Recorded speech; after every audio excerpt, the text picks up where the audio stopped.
Welcome to being Sharon Gibson's podcast, BSG. Hello, BSG fighters. Welcome back and happy new month. It is my birth month. This is season 6, episode 5, featuring Natalie Friscia Pancetti, who has studied human behavior for almost 2 decades. She is a teacher, real estate agent, and a published author.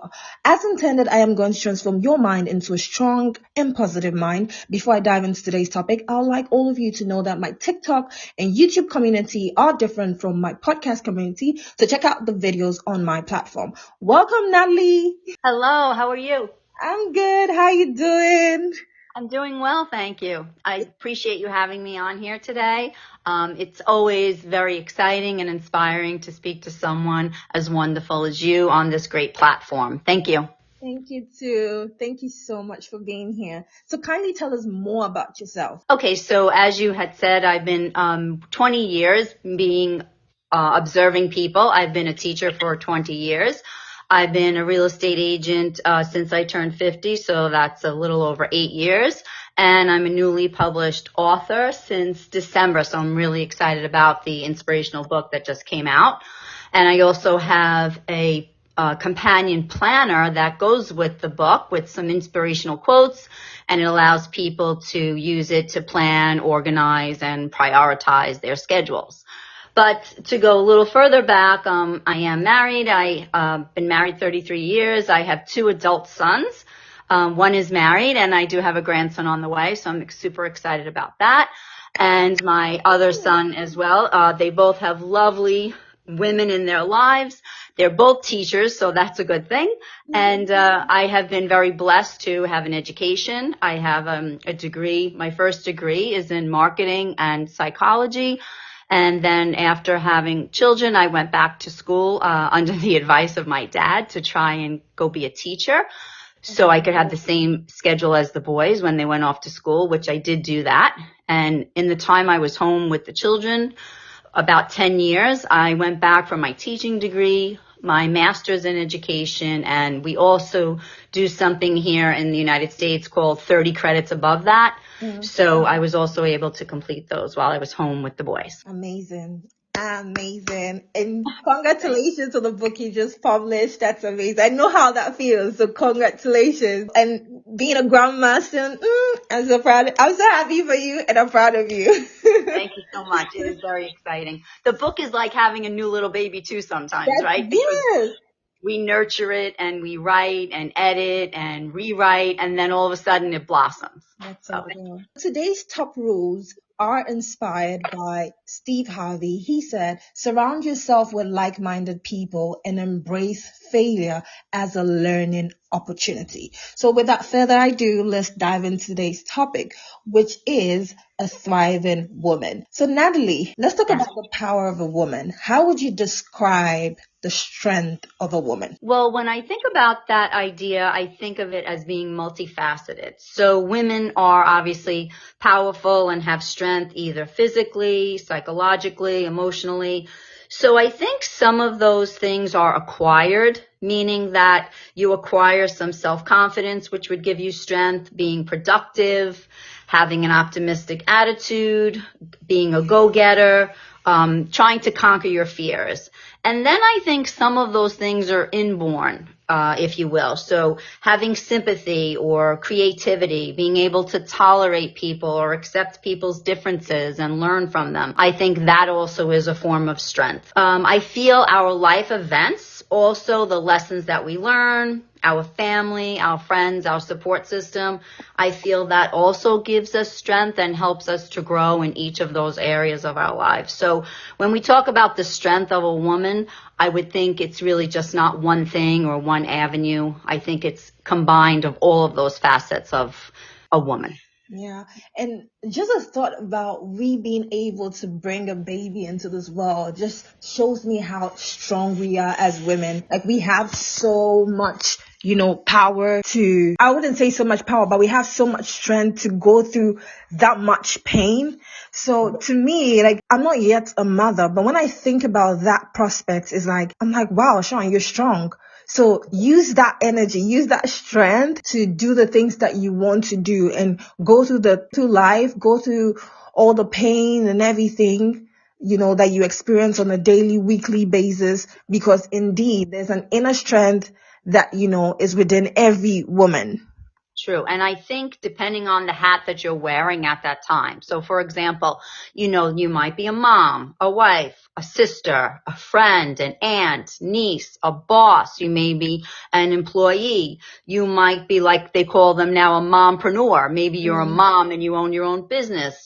We wear all of those hats almost simultaneously throughout the day. And I feel with every decision that we make thousands of decisions a day. I think that builds our strength. So how did your study in psychology help you understand more about a woman's brain? Okay, so if you think about it, according to the physical idea of the brain, so the psychology of the woman's brain, it's been known for a long time that women on average have better verbal memory and social cognition, whereas men have better motor and spatial skills.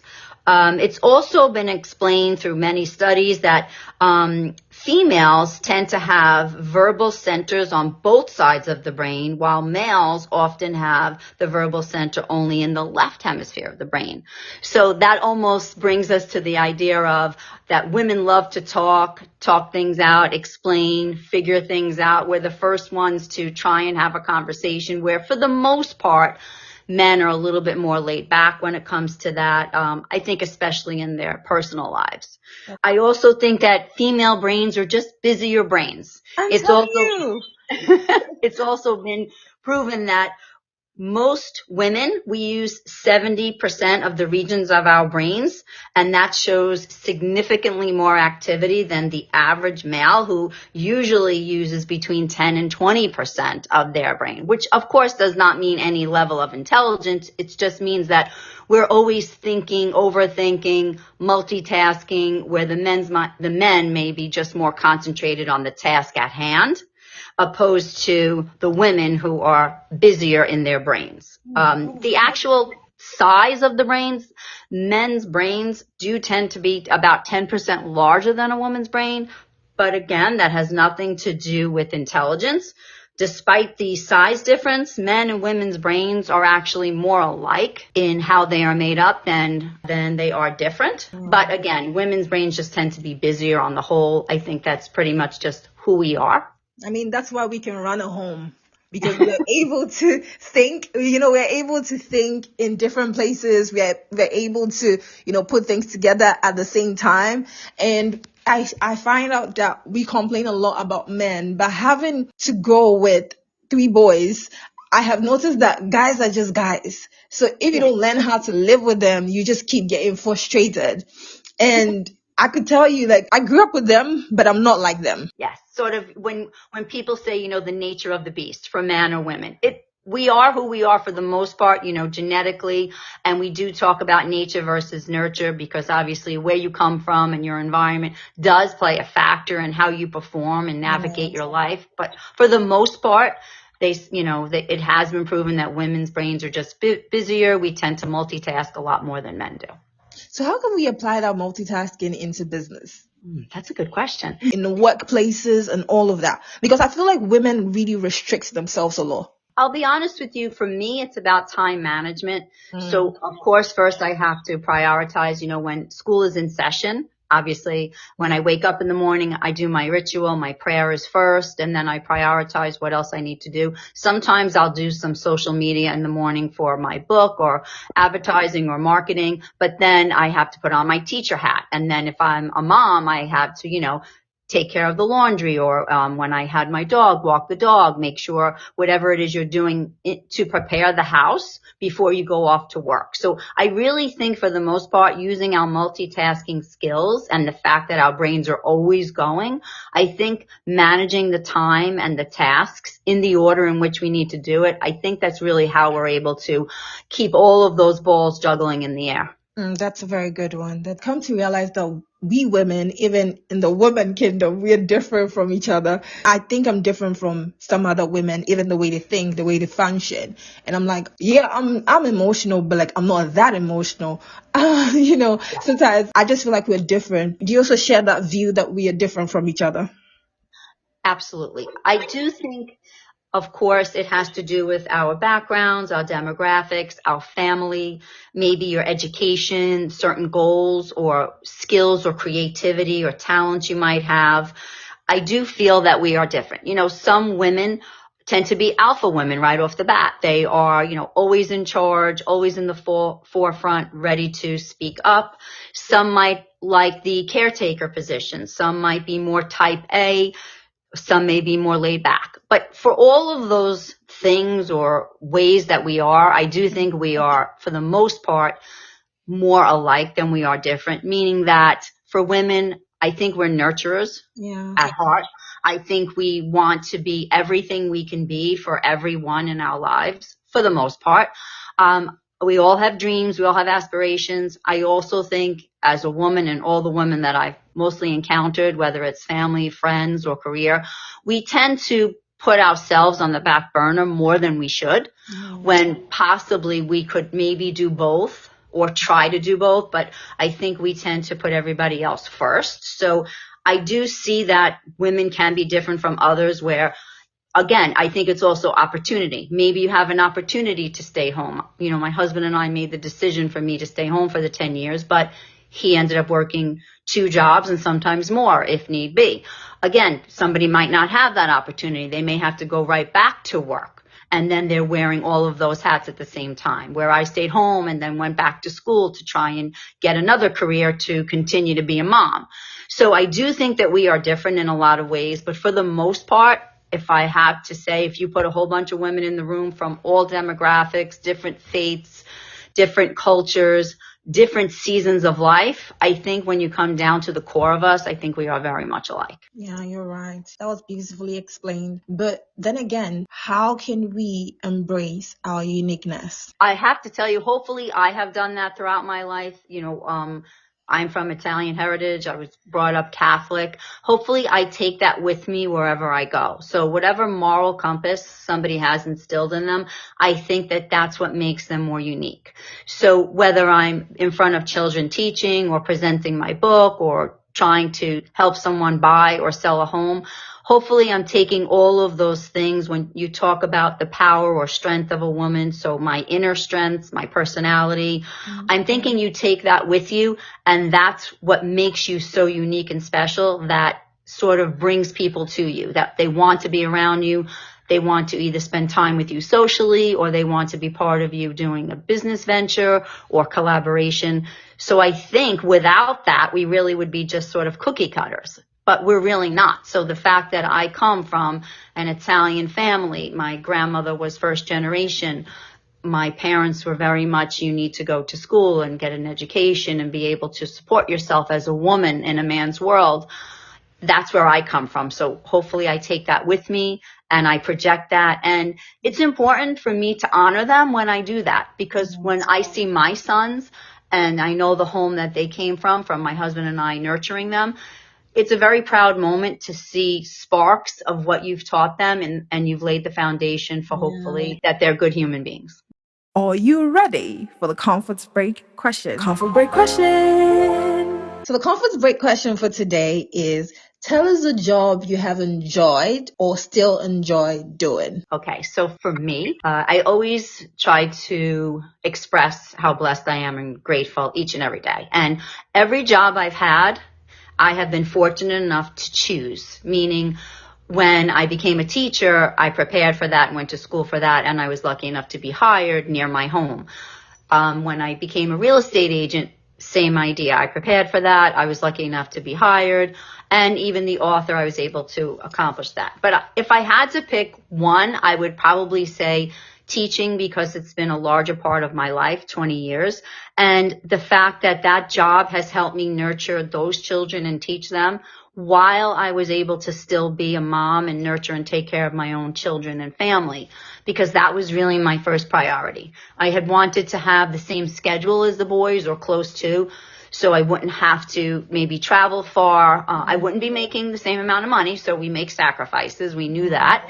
But But the payoff for me was that I was able to stay home, which I wouldn't take that back for anything. And then I was able to be with my children after school, help them with whatever they needed, or enjoy their after school activities, help them prepare, have some family time. So I would say the fact that I was blessed to have a career as a teacher, being close to home, and most importantly, being able to be there for my son. That's wonderful. So now we're going back to our questions. How can a woman rise above her emotions? Now that's a difficult question. Very. No, we always run and we always force and go forward with our emotions. I think that's who we are for the most part. You know, our heart over our head most of the time. Yeah. And that's not such a bad thing. However, I do think when you say, you know, overcome or rise above, I think it's all about having a level of control and not being on one extreme or the other for too long. So our emotions change throughout the day, all day throughout the day. We're not always happy or sad or tired, or angry or upset about something. I think it's more about if you can claim what it is, claim whatever the feeling is, I think then you can control it. So you have to understand what you're feeling. You have to feel that feel. You know, they talk about feeling all the feels. Yeah. And then allowing yourself to do that. If you're angry about something, someone can't say, oh, don't be mad about that, because that comes from within. That has hurt your heart in some way. So I think once we are able to claim it, we can control it. And I think to try and not be on either extreme for too long is helping us rise above it, because we are humans. We have emotions, but the tricky part is being able to control it at the time. And for me, I try to not fly off the handle, if you will. I try to usually step back and take a breath if it's possible at that time, and think about it before I speak or do an action. So claiming it, trying to control it, and giving it some thought before you react. I'm thinking that might be the best strategy. That's beautiful. Claim it, then you can control it. I love that. And also, like, with your emotions, I feel like you can use it to your advantage. Your emotions are there to they're signals to tell you when something's right and something's wrong. And it's not something like you should feel bad about. You know, it's okay to express it. And there's one thing I learned is that detach yourself from your emotions. Like, you are not your emotions. You're not an angry person. You are not a sad person. It's just a passing feeling. It will pass. Your emotions are not who you are. So don't identify with your emotions. Be a witness to your emotions. And as you said, like, claim it at that point, then you learn to control it. But we are not our emotions. We are bigger than that. Right. They are just, it's temporary. You know, the good and the bad emotions. It's all temporary. It's a matter of what you do with it at that time. You know, whether you savor it if you're happy at that time, or whether you decide to even wallow in, maybe if you're sad, and sometimes you might need that extra time to be sad about something before you move on.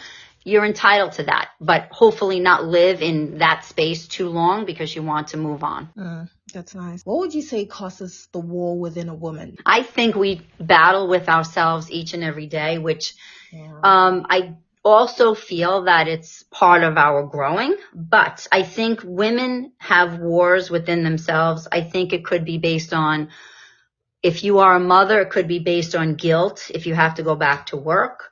I think we have a war within ourselves about maybe our body image or how society thinks we should feel or dress or look at a certain age or season in our life. I think we could have a war about our education or lack of. Maybe I should have or could have done something. Our skills sometimes, maybe we feel as if our skills are not up to par or we're not equal with someone else. Multitasking, I think, is the biggest one, because I feel like we put a lot on our plate because we want to do everything for everyone. And if depending on what hat you're wearing or all the hats you're wearing that day, I think that's the biggest war within women, of trying to get it all done for everyone and make them happy and know that they are loved and taken care of and do a good job, and then come home and start doing that job. So I think the biggest war, if I had to guess, would be the fact that we multitask. I also think sometimes we compare ourselves to other people or women, and trying to live up to maybe unrealistic expectations. Yeah, that's true. With male privilege and female privileges which exist in the world, how does a woman thrive regardless of societal discriminations and stereotypes? Thriving is very different than just surviving, as far as I'm concerned.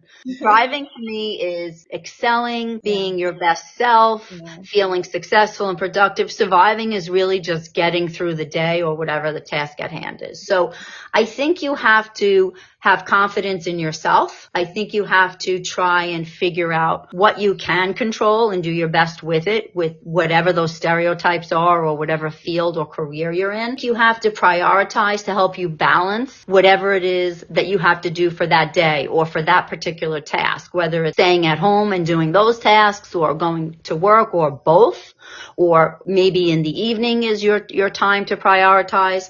I also think that thriving, you need to thrive despite the discrimination and the stereotypes by knowing your own worth. Yeah. Everybody deep down inside knows the gifts that you've been given, the skills that you have. Know your own worth and walk into any room knowing who you are and being confident enough to say, I deserve to be in this room and I have earned this position. So here I am to give whatever it is I can give to you, whether it's male or female. Taking stock in our own abilities and planning accordingly. So when I was home with the boys, for me, we knew that I didn't want someone else watching my children. So I had to plan accordingly. I was home and the plan was for me to go back to school. So when they were ready to go to school full time, hopefully I would become a teacher and work full time. So for me, that was my plan to navigate our lives. We have to try and find the right hive, the support system with like-minded women to realize that collaboration has to be and always overall prevail over competition. We are not in competition with each other. Okay. We need to have that bond of a sisterhood and we need to lift each other up, which so many times we tend not to, and we tend to look at somebody and be envious rather than say, wow, they did a great job. Maybe I can apply that in my life. I know. And that's sad. Like the brotherhood is so strong, but the sisterhood, we're still struggling and it's so sad. Men have more tolerance for each other than we do. We easily discard our friends. We judge them. We somewhat think we're better than them. And I said that in the previous season, which was baffling me. Is like, why they do that is because of male attention, right? So it's like, because of societal programming, we feel like, oh, I need to be picked. We have this pick me mentality. So you want to do things to please a man because you want the guy to pick you. When your fellow woman is doing better than you, you feel like she's the one who's going to get picked. And then she becomes competition, which in reality, maybe that person or that job just wasn't for you. Exactly. There are some strategies that I try to do to take care of myself with the idea of stereotyping and discrimination and maybe not always feeling, that we belong. And I've done that even since I'm younger because of the support of my parents. I try to practice some positive self-talk. If you're getting negative messages about your worth, it helps to focus on your strengths and what you're good at and your values. Don't forget who you are and where you come from. No matter what is being said to you on the outside, we have to be true to ourselves. I try to avoid dwelling on very difficult things. I know it's hard to shake off discrimination. However, that's our job to do within ourselves. We have to move past that because if we continue to take it in, it's just self-perpetuating. It just continues to grow. So if we negate it and move past it, almost try to ignore it as best as possible by doing the better job, then discrimination becomes less of the idea and we end up being able to succeed. Some other things that I think might be helpful are when you find a community, we talked about a like-minded community of people, whether it's have the same financial goals or family goals or maybe faith.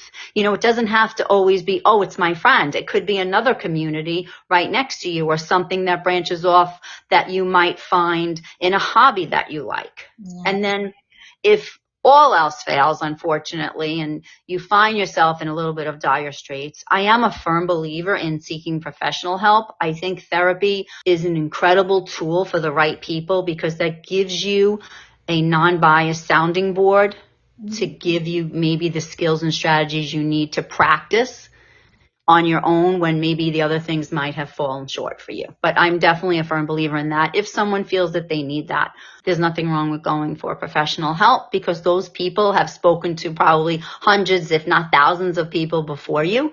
And that is what they do for a living. So maybe they can offer you different strategies or different hives, if you will, to go to help you with that level of stereotyping, or you're feeling that you're being discriminated against, or maybe just not feeling worthy.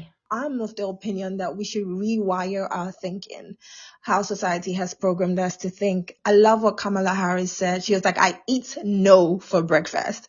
And that's like a male, that's a male programming. That's not a female way of receiving things or receiving rejection. Because we don't really go through rejections, right? It's the guy who walks up to us and we are like, no, I don't want to talk to you. Or yes, I want to talk to you. Just like you said, society almost has set us up for the fact of that we think more on the negative, that we might not get that position, or that we might not belong, or that something else will come in our way, just from history, meaning that, it is a man's world, and we have come a long way for sure. But when my mom was growing up, in 1950s, women got married and had children. Going to college was very rare.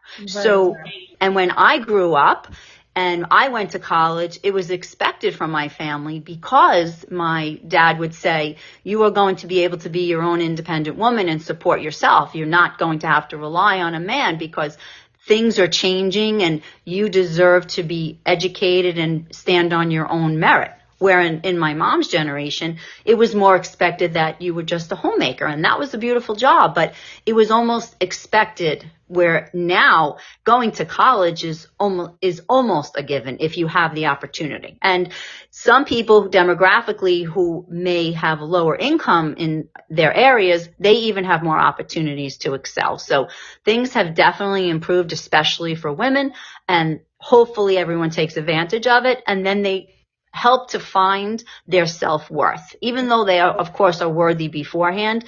But being educated and doing something that you love every day, I think does help your confidence, and that projects into your world, and it projects onto the people you're around. So if you have children, they see that as well.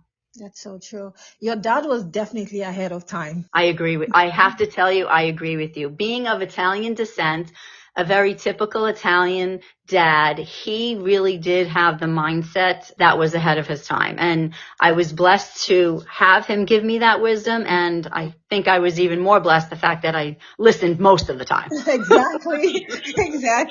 It's good that you listened most of the time, not all the time. What would you say to a woman who struggles to find value in herself? It is from society. I think social media, even though it is very productive if used in the right way, which is exactly what we're doing today. We are meeting from different sides of the globe, trying to inspire and enlighten people and learn from each other. But I do think society tries to dictate a woman's worth. And I don't mean their monetary value, meaning how much they should be making. I think that if women stop comparing themselves to others, no matter how hard you try, you'll never feel worthy if you keep comparing yourself to someone else. If you keep finding, another one up, or somebody else one up, or another one up, it's almost as if you raise the bar that you can't reach. So I think being realistic in our goals and taking it small steps if need be, and reaching that goal, and then reflecting, reevaluating, making a plan, and set another goal. Because most times I think it's unrealistic, and I think society puts that pressure on us. So women who struggle to find value in themselves, I would hope that they would, including myself, that we try our best to not compare ourselves to others. I think that we should try to make ourselves feel good by doing things that truly bring us joy. And of course, not everybody is blessed with a job that you say, I love to go to my job today and it was a great day. That's unrealistic as well. But for the most part, if you have a job or you have something you do in your life that brings you joy, I think that helps to increase the value you feel. Making things happen, whether it's small steps and then those lead to bigger successes. Once you see progress, that gives you the momentum to continue going. Most importantly, if I had to say, give yourself grace. We make mistakes and we learn from them, hopefully, and don't repeat them. But don't beat yourself up about it, because I think we can be our own worst enemy with that, being that, oh, I shouldn't have done that, or maybe that was the wrong way to go. But again, we are human, and it is all a journey that we're learning each and every day. So hopefully the mistakes we made, we give ourselves grace and we take those lessons and we use those as stepping stones to go forward. In reality, only we can define our worth. Yeah, you've said it all. Thank you. I appreciate it. That's a good one. So before we go, Yeah. what life lesson do you live by? Okay, so I don't have just one. Woman of wisdom, obviously. If I had to, so the first one I would say, as my dad would say, is to savor life, which is based on the inspirational book that I wrote, This Too, from the phrase, this too shall pass. Because most people think of that in negative times. But he would say to me, in these sweet spots, the small moments with the boys and my husband and the craziness of motherhood and, everything is going on at once. So he would say, savor the sweetness of life, savor the small moments, find the small moments, and take a breath. So that would be the first life lesson, that in your busy day or in your busy mind, just take a breath and savor whatever it is that you are grateful for. I'm taking a breath right now. And I'm very grateful to be here. So this is actually a thing I'm savoring today. I will tell you that. Have faith in yourself. For me, I have faith in God, and I have faith in my gut, if that makes any sense. To follow your gut instincts most of the time, if not all the time, it will never steer you wrong. So if something feels wrong or feels that it's a little askew, it probably is. Somehow we have that sixth sense in our mind, in our heart, in our soul. Maybe it is the powers that be for whatever your faith is that tells you that something is wrong. So I would say to follow your gut instinct. And then lastly, which is just as important as the others, is try to find a positive or have a positive perspective on life in any situation. Try to find that silver lining, if you will. Even if it's that you woke up today, you have another chance to do well today, and you're in a home and you are able to go to work, or you're healthy enough, you have people around you. Even if it's the basic things in life to be grateful for, because we always use that to go forward and be grateful for more. So I always try to find the positive and have a positive perspective, because I think our perspective can literally be a pivotal point in your day, in your life, in your goals. We've come to the end of the episode. And before I leave, I'm going to go over the top rules inspired by Steve Harvey today. He said, surround yourself with like-minded people, as we've said throughout the episode, and embrace failure as a learning opportunity. There's actually nothing like failing in life. You actually learn, you grow, you do not fail. So kindly leave a 5-star review if you enjoyed this episode. Thank you very much for listening. Don't forget to fight for the life that you want. I love you as much as you love yourself. Until next episode, bye.